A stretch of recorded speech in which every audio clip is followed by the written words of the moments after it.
Hello everyone, welcome back to the Vintage Sewing Machine Garage YouTube channel.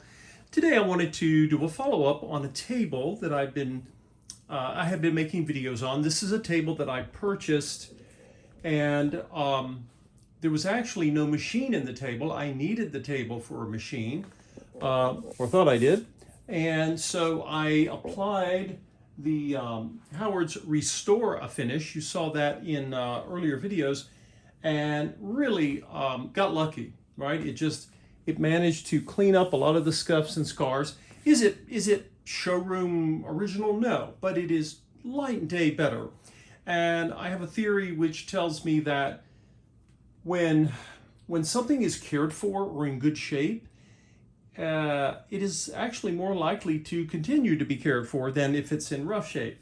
That's particularly true of anything vintage, and this is clearly vintage. This would be this table would have been made somewhere in the late 1960s. That's my guess. So anyway, the Restor-A-Finish is long since, I applied it, I wiped, buffed it down, made sure I got any of the excess off of it.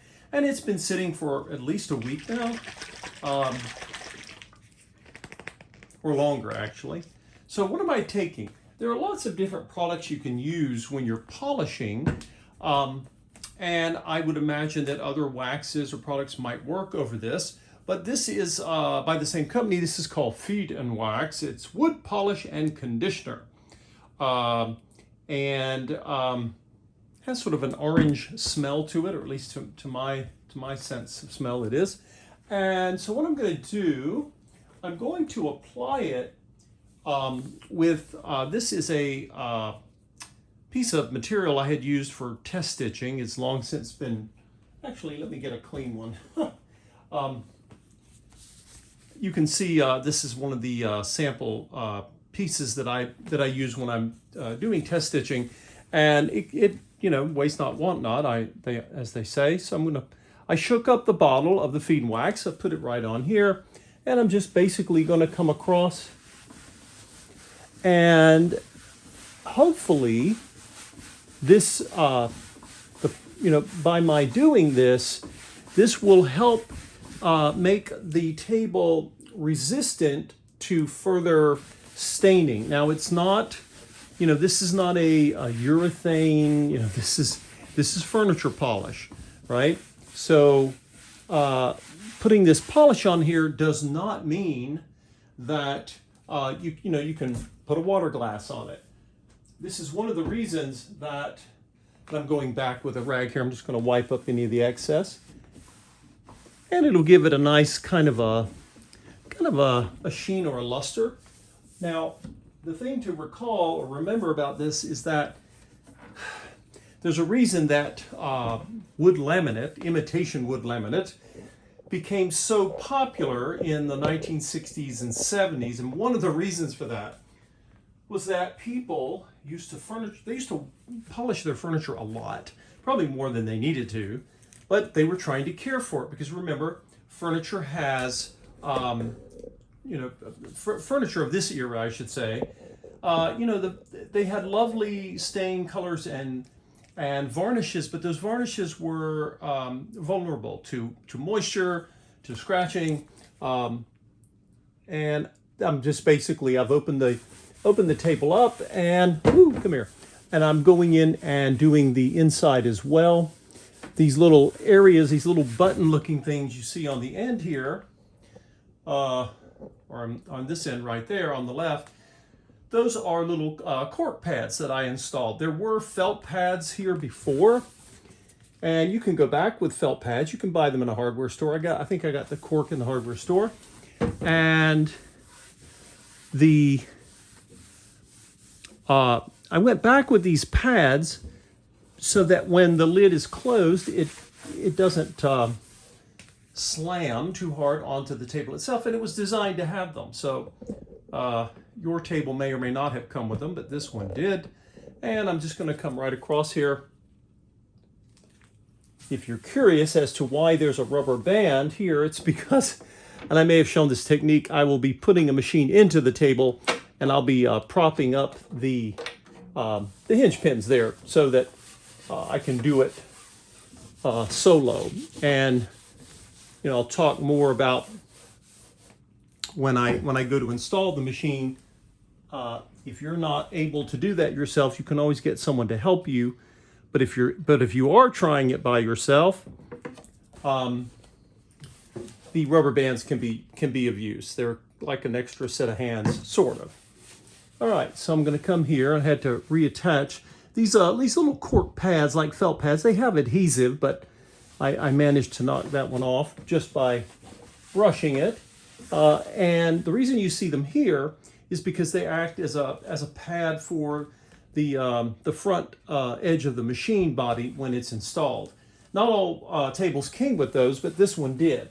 So I didn't. It's not really a customization so much as it is my going and trying to bring back something that was there or something like it. And so again, this is one of the very last things that I do when I'm getting ready to prepare a machine or a table. I do this with all of my tables, unless they're just perfect. And occasionally, on rare moments, I get a perfect table. So I don't necessarily need the Restor-A-Finish. However, I do go back and I look at every table to see if it needs Restor-A-Finish, and if it does not, if it happens to have survived without any scuffs, which is possible, especially with those estate sales when you get something from the original household. But even still, I will go over the table and I'll go over it with this feed and wax polish, just because it may not have been polished in who knows when. Maybe it was polished shortly after it was purchased. So there we go. Let's see here. I'm gonna pull back just a bit. I want to give you guys kind of an image of what it looks like on the front there. But I'm very pleased as to how this turned out. And I will also take my feed and wax and I'll go down on the legs and on the fronts and the sides, of course. But I just wanted to kind of show you this because when you have something that's vintage and you've taken care of it, or you've tried to conserve it and basically spiff it up, give it some maintenance. Yes, furniture used to require some maintenance. And my theory here is that if someone gets a machine from me in this table, which they will, I will explain to them that this table was reconditioned. And that hopefully prompts the new purchaser, the new owner, to take better care of it because it is vintage. And I will explain to them that, and I'll have photographs, of course, to show them.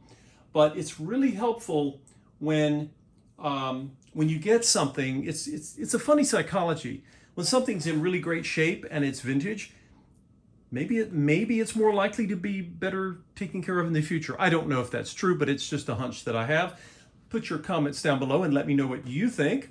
And if any of the videos on this channel have been helpful to you, please consider donating. You can click on any of the Buy Me a Coffee links. They'll take you straight to my Buy Me a Coffee page, which looks just like my YouTube channel page.